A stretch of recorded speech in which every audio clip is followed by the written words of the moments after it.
one of the core staples of the past 40 years, and an anchor propping up the dollar's reserve status, was a global financial system based on the petrodollar.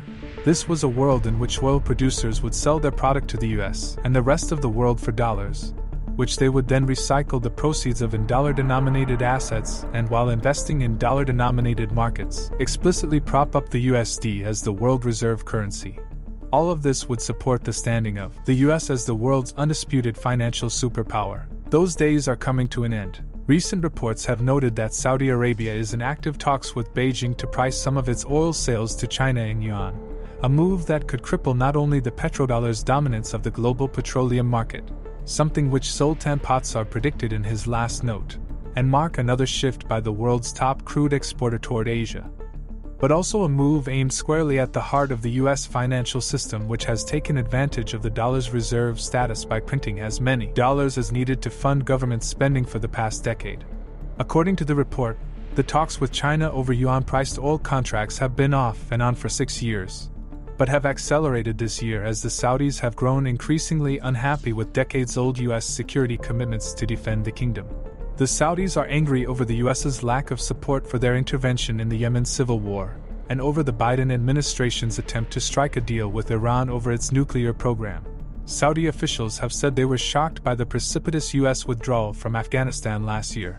China buys more than 25% of the oil that Saudi Arabia exports, and if priced in yuan, those sales would boost the standing of China's currency and set the Chinese currency on a path to becoming a global petro-yuan reserve currency.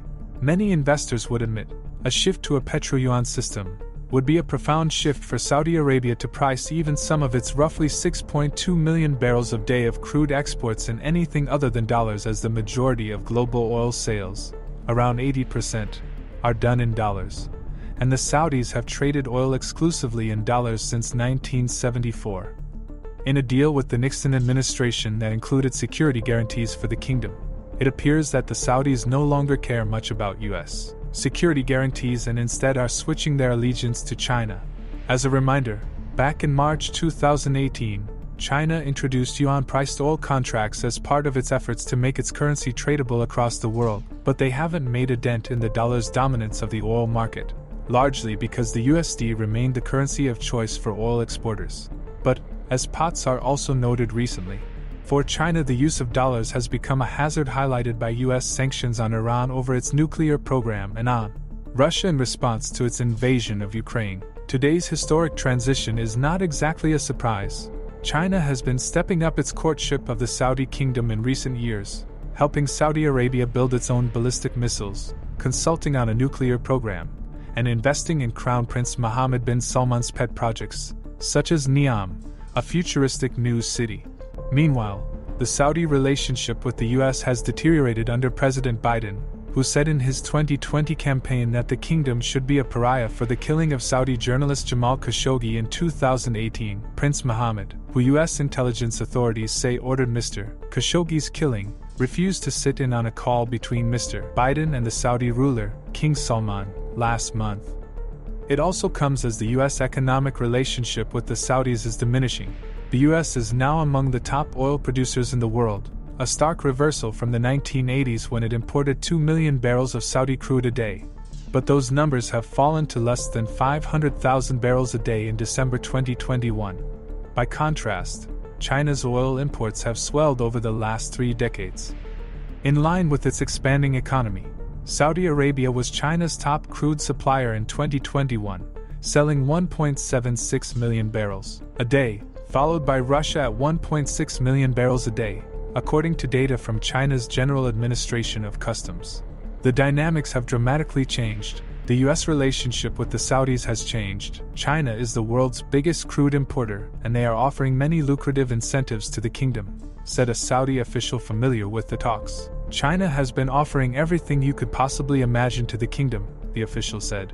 In retrospect, we now know the reason why Mohammed bin Salman wasn't taking Biden's phone calls. Needless to say, the US is not happy with this historic transformation. A senior US official said that the idea of the Saudis selling oil to China in yuan was highly volatile and aggressive and not very likely. The officials said the Saudis had floated the idea in the past when there was tension between Washington and Riyadh. It is, of course, possible that the Saudis could back off.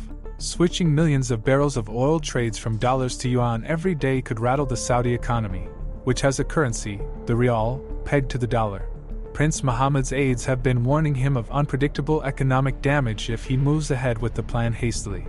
Or perhaps Saudi Arabia is merely preparing for the day when the peg will be broken to sever the last major linkage to the US. Doing more sales in yuan would more closely connect Saudi Arabia to China's currency, which hasn't caught on with international investors because of the tight controls Beijing keeps on it.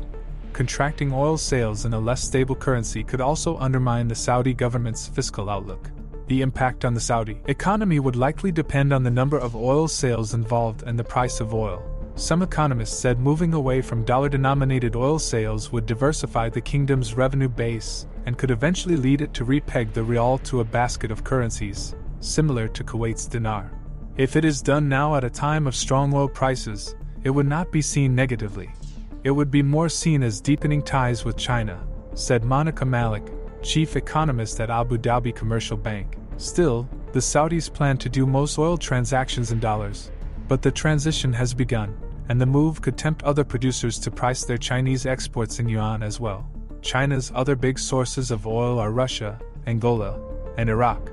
The oil market, and by extension the entire global commodities market, is the insurance policy of the status of the dollar as a reserve currency, said economist Gal Luft, co-director of the Washington-based Institute for the Analysis of Global Security, who co-wrote a book about de-dollarization. If that block is taken out of the wall will begin to collapse. And so the pieces of the endgame are falling into place. Russia starving the Western world of much-needed resources, sending commodity prices ever higher, while its silent partner China quietly picks up the monetary pieces and takes advantage of the Western scramble to secure resources at all costs, and approach all those other non-Western former petrodollar clients who are also rich in other resources to offer them a new product, the yuan, which Beijing is now actively and aggressively pushing to dethrone the dollar as a global reserve currency. Chinese experts comment on Saudi Arabia's interest in BRICS. According to a Beijing-based international relations expert who requested anonymity, the US intended Saudi Arabia to listen to its directives and satisfy its demands. But the unfolding of events clearly indicated that Washington had overplayed its hand. According to the analyst, the US is selfish in its dealings with Saudi Arabia, and the idea of joining BRICS shows Saudi Arabia's growing autonomy in its diplomacy with Washington. The expert further noted that joining BRICS will also protect Saudi Arabia's own energy interests in a substantive way, rather than being a card to be used by others. As stated by the Beijing-based expert, if Saudi Arabia joins BRICS, it would be a promotion to the Middle East countries to strengthen their ties with BRICS countries and weaken the intervention and influence of the US in the area. The oil for security framework between Saudi Arabia and the US needs to be adjusted in light of the evolving international situation, according to Li Xiaoxian, director of the China Institute for Arab Studies at Ningxia University, who spoke to the Global Times on Wednesday. The Middle East has a clearly elevated position in the world. Europe depends on it for energy, Russia takes notice to it, and China has strong links with it with the Belt and Road Initiative. But the Saudis do not feel equality and mutual respect in a US-led framework, Li claimed. What are your thoughts on the petro-yuan becoming a thing? Let me know down below. That's it for today's video, and I hope you have a better understanding of China and its potential partnership with Saudi Arabia. If you want to continue to learn about business, investing, and financial education, we have got 2 more videos waiting on the screen for you to check out. Don't forget to give this video a like and subscribe for more videos about investing. Thank you so much for watching, and I'll see you in the next one.